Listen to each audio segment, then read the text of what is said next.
So let me explain, okay?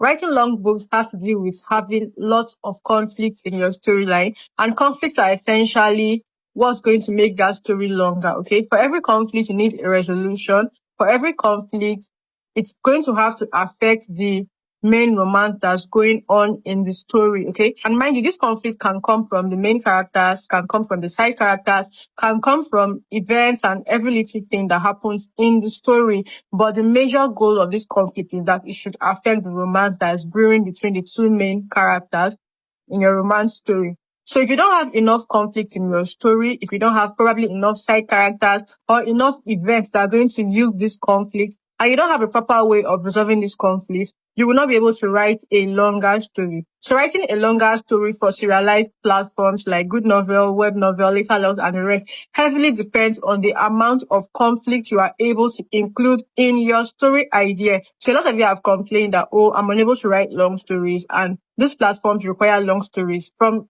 experience, the longer your story, the better it will perform. My best performing story, like the book I have made most money from, is a book that's over 200,000 words. And then there are books that have over 500,000 words, over 1 million words. Your own doesn't have to be that long, but strive for it to be long by including more conflicts that are relevant to the story you are telling. Now, if you're having problems planning conflicts in your story, you can plan conflicts in your story by using my ebook, okay? There are templates in it, and there's a section that talks about the type of conflicts and how they can affect the storyline coming from different characters and how you can impute them into your story. So if you'd like to know how to plot longer stories, how to enshrine conflicts into your story to be able to get a longer storyline for your serialized fiction platform, you can purchase my ebook, go through it, follow the